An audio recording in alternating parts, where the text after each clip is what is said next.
Then akhoi subo matamda kuki singna laga JCB tabak subu yaroi na JCB sasu taubire adudagi henduk tuna inaw nupi sida su moina inturga namturga nupi bu pubire community amana tabada nungaro da thamoi sokpa da fazadaba wahi wata post tawruba adu tasenga landakre amadi yamba koronganba arambai tengolgi luching purel mahaku sithatuna nganguba fazadaba wahi wata mayamam aina mangonda use tawruba season isagi lam isagi ifamna isagi iramda phawda yum sage tawda khamba ngamba thatpa ngamba adugumba sathi graba kuki ha furup se magi magunje adda yengbiu akhoidadi tawba kana de myam kai de kai phau yau kare ko adu de henokna huji noi de jong taw khlai jini ko akhoi gi manipur da laibiriba naga isin naw singju checksin be ba yare aduga makeup thokpi ro hai ba tare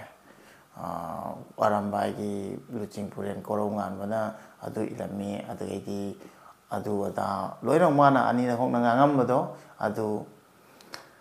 matang do mama sana dum amka clarify video ma pire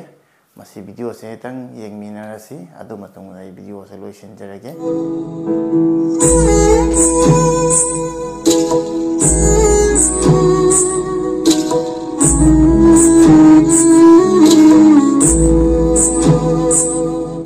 Alam makta da empathy now gi channel bu yengbiri ba me puno pu empathy now na tram nok chari ngase na hage topic se akhoi gi nagai channel now sing dani maramti akhoi gi manipur da laibiri ba nagai channel now sing ju checksin be ba yare aduga makeup thokpi ro hai ba tare akhoi punmok na hojik social media da thengnari aduna ai gi subscribers u nagai channel now mayam ma jawe aduna aina hiding badi isagi lam isagi ifamna isagi iramda phawda yum sage tawda khamba ngamba thatpa ngamba adugumba sathi graba kuki ha furup se magi magunje adda yengbiu akhoidadi tawba kana de myam kai de kai phau yau kare ko adu de henokna huji noi de jong taw khlai jini ko mayam na ju hendok thoidokna huji social media da punongna phangnari Konsa khun naga village ta naga masagi lamda yum sajage tawbada kuki singna yum saba yaroi haiduna athingba pibada nattana naga nupi amabusu furam lhari hanakna karamba mo amu mayam nupi de khutha ba je logi matungina ko nupi de khutha ba je am luri ni moidam khandi ka sunatreba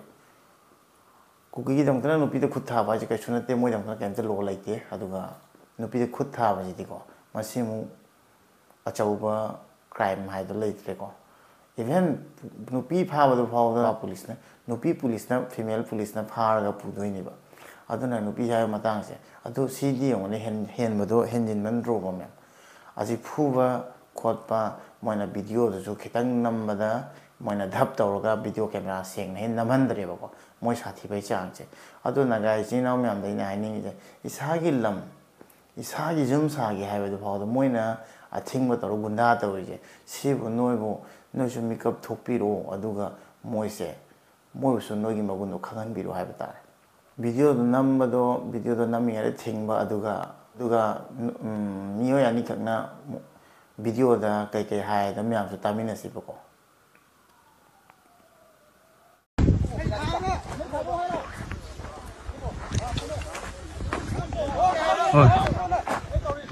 camera kamu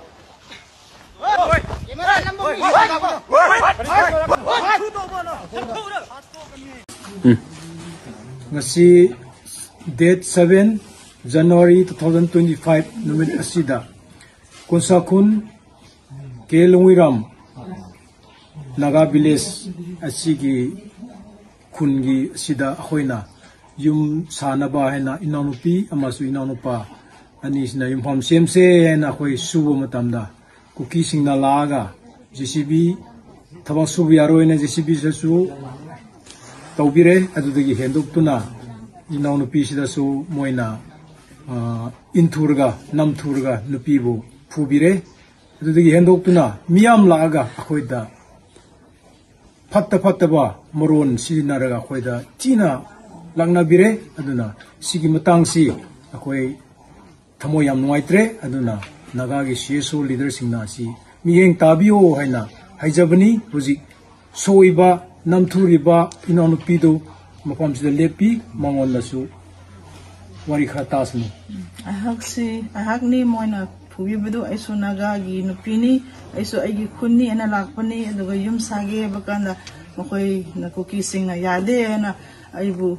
mitra kun muk nupa yauna aibu sumaina lakraga phabiraga aigi phone su loina kino thubgai biraga aibu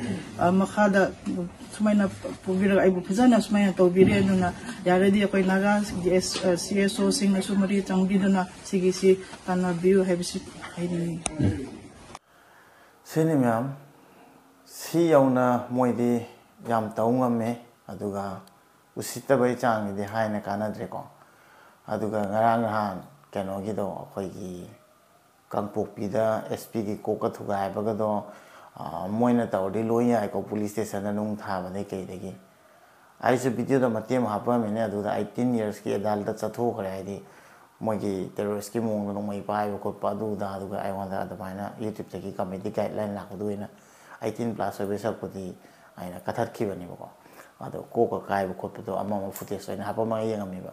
ado akhoi maitai community na adamaina police station amara thomjilaga SP gi mako thugairamaga aduga akhoi gi gari kai ka police station gi adamai thugairama taari kari mong action lobirangani myam khangye ko haidasu yani natrane ko asima leire aduna hojiki moina samai tawragadi naga ichinina singju khusen ba yare aduga moi mathakta na khoina su paukum pi ba yare na khalle aduna makeup thosi aduga moise yamna danger ni haba tare ko aduna moise moide khusen biro aduga aidi noise action lobi ba yare haba tare ko makhoi mathakta noise action lobi ro adum tang haini makeup thok piro naga ichinina myam asimatang haini aduga ngarang na han gi case to myam aina haibado adui matang do ai kai da wangang oi ko adui matang le kai wangang oi ke every community de sina loi nu siba jaw bonina but ai simatang hayam ge ngarang na han maunda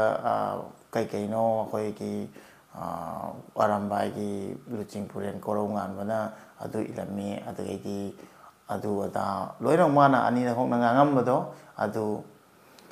adui matang do mama sana dum amka clarify video ma pire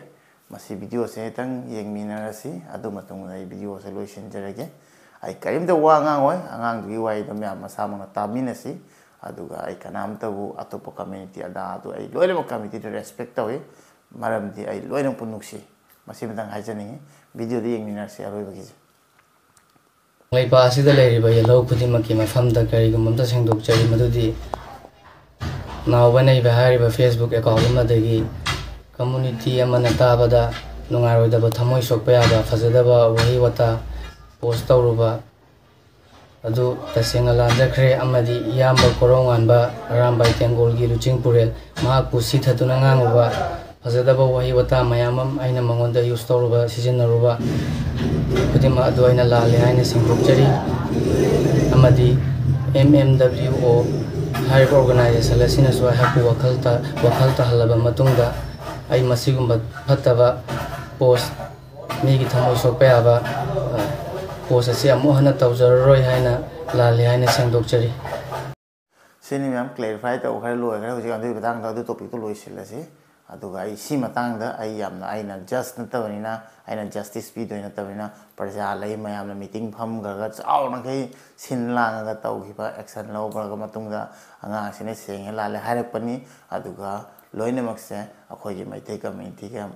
akhoi gi muslim community ga yaw ga tanar matung da asi ki haidi result se thok pani aduga ma seng dor pani ara si matang je atopa akhoi na makhayam sang thabai kai ta ka ta den kali aduga dum ingini aduga loina mu sinar kani loina mak sini ngam aduna si matang dai si video se tang ulam mani adu de na hendok se nai hani ha kai talaite masip tang hara si video se lo sin jarage aduga na kai chinau myam makeup thokpiro ko makeup thok ta ya tre aduna akhoi mai tai gi di kari phimam da lai hojik myam ubiri duni somda amfau chatpa yade adu loina flight ta ngatan ko aduri mathang video da muk thengna se myam ngasi gi masi matang se loisin jarage amputi nauna bye bye raujarage ha patare jai family ne simyam